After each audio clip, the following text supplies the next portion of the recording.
नमस्कार दोस्तों, स्वागत है आप सबका अपना यूट्यूब चैनल एनालिसिस क्लासेस में। दोस्तों आज की इस क्लास में इकोनॉमिक्स ऑनर्स सेमेस्टर 5 का DSE पेपर 1 यानी कि जिसका ऑप्शनल पेपर मैथमेटिकल इकोनॉमिक्स रखे हुए उन सभी के लिए आज का क्लास इंपॉर्टेंट और ये पहला क्लास आप लोग का होगा इकोनॉमिक्स ऑनर्स सेमेस्टर 5 का।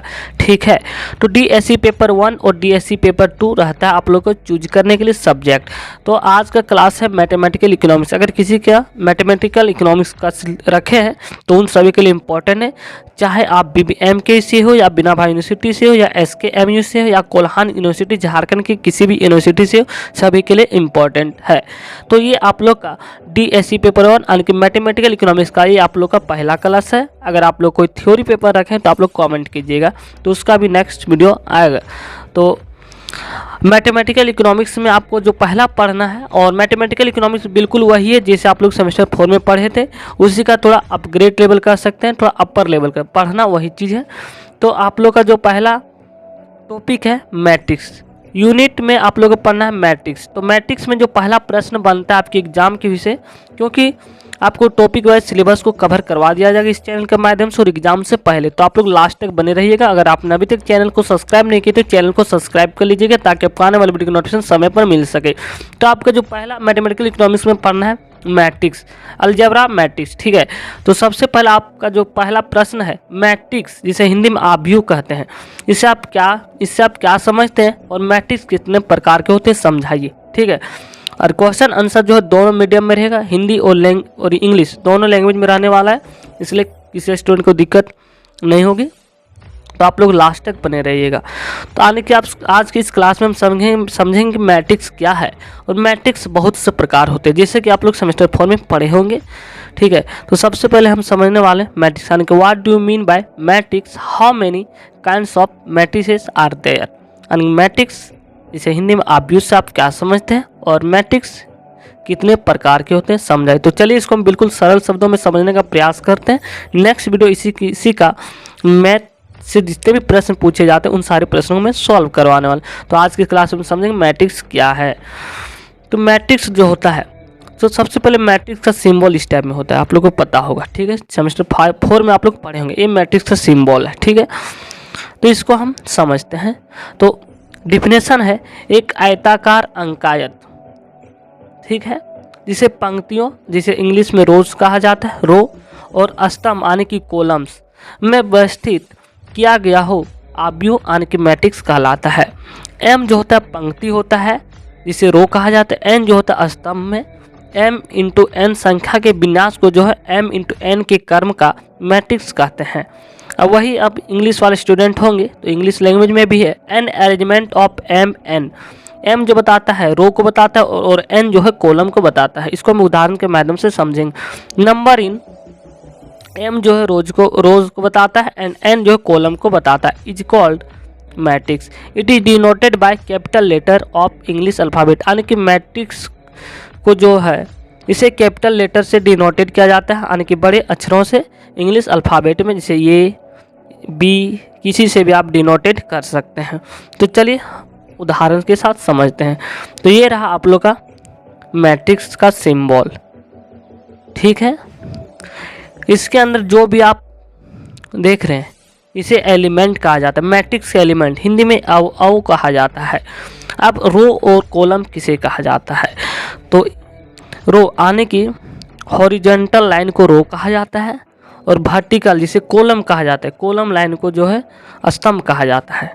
ठीक है, रो को जो है M से सूचित किया जाता है, जिसके आप लोग यहाँ पे देख सकते हैं, और कॉलम को N से सूचित किया जाता है, जो मैट्रिक्स का ऑर्डर कहलाता है, जहाँ हम यहाँ पर लिखते हैं M इंटू N।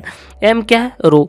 अब कैसे पहचानेंगे कि रो की संख्या कितनी है और कॉलम की संख्या कितनी है, तो यहाँ पे हम यहाँ पे आप लोग गिन सकते हैं 1 रो 2 रो 3 रो, ये 3 रो हो गया तो 3, कॉलम कितना हो गया 1 2 3 डॉट यानी कि बहुत से होगा, तो मान लीजिए यहाँ पे और ये एक है तो यहाँ पे 3, तो ये ऑर्डर 3 इंटू 3 का हो जाएगा। ये रहा मैट्रिक्स का सिंबल, ऑर्डर और इसके एलिमेंट। ठीक है, उम्मीद करता आप लोग यहाँ तक समझ गए होंगे।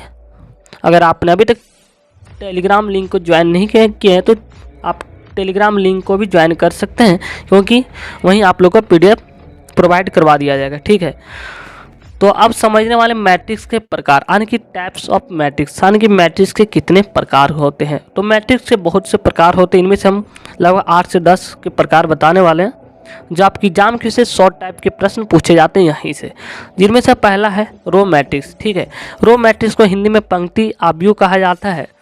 ठीक है, रो मैट्रिक्स, तो रो मैट्रिक्स इसे कहा जाता है यदि m इक्वल टू 1 हो, यानी कि m जो है रो को बताता है, n जो है कॉलम को बताता है, यानी कि m इक्वल टू 1 यानी कि रो की संख्या 1 है, तब मैट्रिक्स में केवल एक पंक्ति रहेगी, इसे पंक्ति आव्यूह कहेंगे, अर्थात यदि पंक्तियों की संख्या स्तंभों की संख्या से कम हो।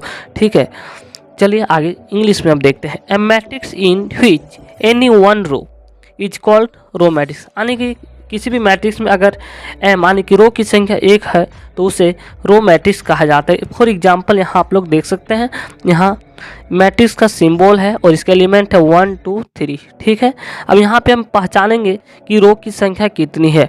यहाँ पे देख सकते हैं ऑर्डर लिखा हो, इस ऑर्डर को समझना है। तो यहाँ पे रो की संख्या 1 है, सिंपल सी है, एक लाइन है। अब कॉलम 1 2 3, तो कॉलम की संख्या यहाँ पे 3 है, तो इसे ऑर्डर में लिखा जाता है 1 into 3, जैसे कि आप लोग यहाँ पे देख सकते हैं। m बताता है, रो को बताता है, रो की संख्या 1 है और कॉलम की संख्या 3 है, जो कि m लेस देन n। ठीक है, रो की संख्या कम है। नेक्स्ट है दूसरा आपका है स्तंभ आव्यूह, जिसे कॉलम मैट्रिक्स कहा जाता है। आप डायरेक्ट इंग्लिश अगर आप एग्जाम में हिंदी लैंग्वेज में भी लिखते हैं तो आप इसे कुछ इंग्लिश लैंग्वेज में भी लिखने की कोशिश करेंगे, इनमें से कॉलम मैट्रिक्स को पढ़ना है। कॉलम मैट्रिक्स किसे कहा जाता है, हमने रो मैट्रिक्स में पढ़ा जिसमें m की संख्या 1 यानी कि रो की संख्या 1 है। अब कॉलम में क्या होता है कि कॉलम की संख्या 1 होनी चाहिए। ठीक है, यदि n इक्वल टू 1 तब क्या होता है, मैट्रिक्स में केवल एक स्तंभ रहेगा यदि पंक्तियों की संख्या जो स्तंभों की संख्या से अधिक है। या matrix in which only 1 columns, एक ऐसा मैट्रिक्स जिसमें केवल एक कॉलम्स हो उसे कॉलम मैट्रिक्स कहा जाता है। ठीक है, फॉर एग्जाम्पल यहाँ पे आप लोग देख सकते हैं मैट्रिक्स का सिंबल है, इसके एलिमेंट 1 2 3 है। अब इसको हम ऑर्डर को देखेंगे, ऑर्डर यहाँ पे रो है कितना 1 2 3। ठीक है, और कॉलम को देखिए तो वहाँ कॉलम सिर्फ एक ही है, तो ये रहा आपका ऑर्डर 3 into 1 का ऑर्डर है, तो इसे रो मैट्रिक्स कहा जाता है। यानी कॉलम मैट्रिक्स यानी कि ऐसा मैट्रिक्स जिसमें स्तंभों की संख्या 1 हो उसे कॉलम मैट्रिक्स कहते हैं, और ऐसा मैट्रिक्स जिसमें रो की संख्या यानी कि रो की संख्या 1 हो उसे रो मैट्रिक्स कहा जाता है। अगला है हॉरिजॉन्टल मैट्रिक्स किसे कहा जाता है, तो हॉरिजॉन्टल मैट्रिक्स को भी समझते हैं।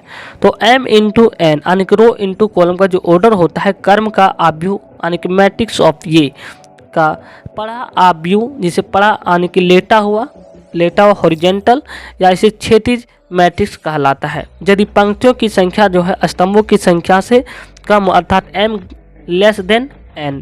जैसे फॉर एग्जांपल यहाँ पे एग्जांपल को समझ सकते हैं, यहाँ पे ऑर्डर को देखिए, रो की संख्या 2 है और कॉलम यहाँ पे 1 2 3 है, तो ऑर्डर यहाँ 2 into 3 के फॉर्म है, जहाँ रो की संख्या 2 और कॉलम की संख्या 3 है, जहाँ पर पंक्तियों की संख्या जो है स्तंभ की संख्या से कम है, इसलिए इसे हॉरिजॉन्टल मैट्रिक्स कहा जाता है, जिसे क्षैतिज आव्यूह हिंदी में कहा जाता है। यानी कि आप यहाँ पे अगर इंग्लिश मीडियम तो a matrix in which number of row is less than number of columns. ठीक है, तो ये रहा आप लोग का डिफिनेशन क्लियर। नेक्स्ट है ऊर्ध्वाधर आव्यूह यानी जिसे वर्टिकल मैट्रिक्स कहा जाता है।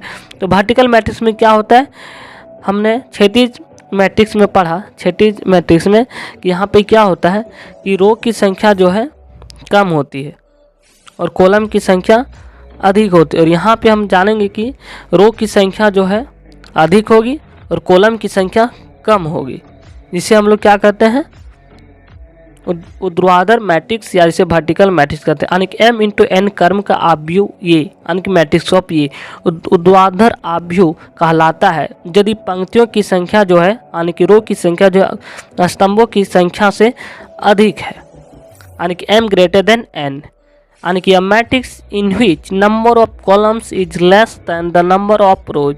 ठीक है, फॉर एग्जाम्पल यहाँ पे आप लोग देख सकते हैं मैट्रिक्स का उदाहरण है, यहाँ पे देख सकते हैं ऑर्डर 3×2 का है। हाँ कि इसमें आपको ये समझ पा रहे हैं कि यहाँ पे ऑर्डर जो है रो की संख्या अधिक है और कॉलम की संख्या कम, यानी कि m greater than n। m यानी कि रो की संख्या 3, रो 1 2 3, कॉलम यहाँ पे 2 है, ठीक है। तो m इंटू n यानी कि 3×2 के फॉर्म में, जिसे वर्टिकल मैट्रिक्स कहा जाता है। नेक्स्ट अब समझने वाले वर्ग मैट्रिक्स यानी कि स्क्वायर मैट्रिक्स, वर्ग आव्यूह, ठीक है। वर्ग आव्यूह यानी कि m ग्रेटर देन n होगा तो इसे हॉरिजॉन्टल यानी कि इसे क्या कहा जाएगा, वर्टिकल मैट्रिक्स।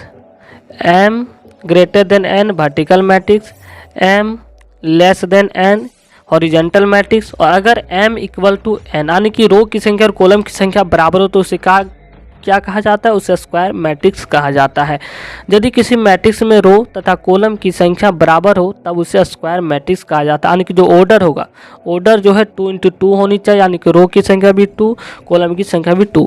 ऑर्डर 3×3 का तो ऑर्डर रो की संख्या 3 और कॉलम की संख्या 3 हो तो उसे स्क्वायर मैट्रिक्स कहा जाता है।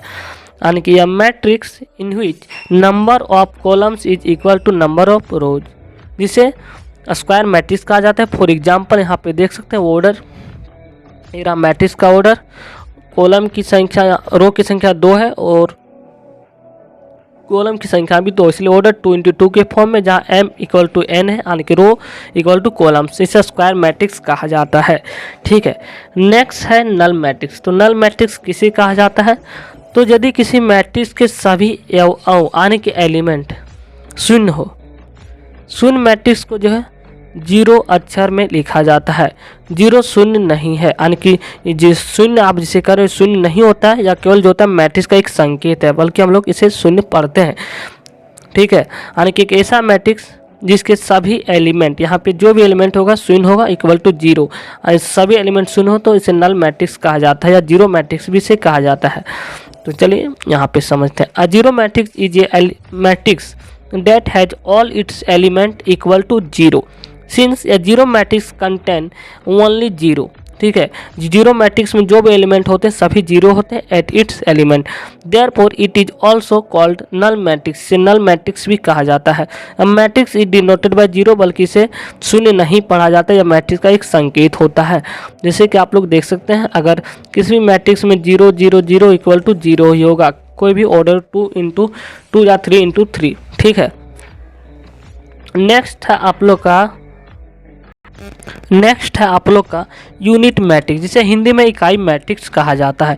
यूनिट मैट्रिक्स, तो यूनिट मैट्रिक्स जो होता है कि स्क्वायर मैट्रिक्स के फॉर्म में होता है। किसी भी मैट्रिक्स जो होता है, यानी कि यूनिट मैट्रिक्स में जो होता है सिर्फ स्क्वायर मैट्रिक्स होता है। ये आप एग्जाम में पूछा जा सकता है ऑब्जेक्टिव प्रश्न की, आइडेंटिटी मैट्रिक्स होता है। यूनिट मैट्रिक्स को आइडेंटिटी मैट्रिक्स भी कहा जाता है, इसे आई से डिनोटेड किया जाता है, ठीक है। आइडेंटिटी मैट्रिक्स जो है यह एक स्क्वायर मैट्रिक्स है जिस सभी विकर्ण यानी कि डायगोनल एलिमेंट इकाई है और n यह शून्य है, इसे यूनिट मैट्रिक्स कहते हैं। यानी कि यह square matrix whose leading diagonal element are unit, यानी कि 1 1 एंड रिमेनिंग एलिमेंट आर 0। यानी कि यूनिट मैट्रिक्स जो होता है एक स्क्वायर मैट्रिक्स में होता है। एग्जाम्पल समझते हैं, ठीक है। और स्क्वायर मैट्रिक्स का कहने का मतलब ये ऑर्डर होगा 2×2 के फॉर्म में होगा, 3×3 के फॉर्म में होगा, और इसे अगर ऑर्डर 3×3 में है तो इसे I3 से डिनोटेड किया जाता है, जैसे कि आप लोग यहाँ पे देख सकते हैं। अब इसके अंदर जो एलिमेंट होते हैं डायगोनल को छोड़कर बाकी एलिमेंट शून्य होते हैं, जैसे कि आप लोग यहाँ पे देख सकते हैं 0 0 0 0 है और डायगोनल एलिमेंट जो है 1 1 है, इसे ही यूनिट मैट्रिक्स कहा जाता है, ठीक है। नेक्स्ट है जो आपके एग्जाम में अक्सर प्रश्न पूछा जाता है, सिमेट्रिक मैट्रिक्स क्या है और स्क्यू सिमेट्रिक मैट्रिक्स क्या है। तो सबसे पहले इसको समझने से पहले आप लोगों को ट्रांसपोज मैट्रिक्स को समझना होगा। ट्रांसपोज मैट्रिक्स किसे कहा जाता है, तो किसी आव्यूह यानी किसी मैट्रिक्स के पंक्तियों तथा रो यानी कि स्तंभों को आपस में बदलने से प्राप्त आव्यूह मूल आव्यूह का परिवर्त आव्यूह कहलाता है। यानी कि किसी भी मैट्रिक्स के, ठीक है, किसी भी मैट्रिक्स के रो को कॉलम में और कॉलम को रो में बदलना से जो भी मैट्रिक्स आपको प्राप्त होगा, अगर ये आपको गिवन मैट्रिक्स है, इसको आप इंटरचेंजिंग करेंगे, यानी कि कॉलम जो है, कॉलम में जो एलिमेंट दिया है इसको आप रो में लिखेंगे, और इस प्रकार करने से जो मैट्रिक्स प्राप्त होता है उसे ट्रांसपोज मैट्रिक्स कहा जाता है। अब इसे डिनोटेड किस प्रकार किया जाता है, तो इसे ये पर पावर टी से या इसे ये डैश से डिनोटेड किया जाता है ट्रांसपोज मैट्रिक्स को। ठीक है, यह matrix obtain by interchanging row into columns, यानी किसी भी मैट्रिक्स का जो मिलता है, प्राप्त होता है रो को कॉलम में और कॉलम को रो में चेंज करने से, is called transpose of matrix given, transpose matrix of given matrix.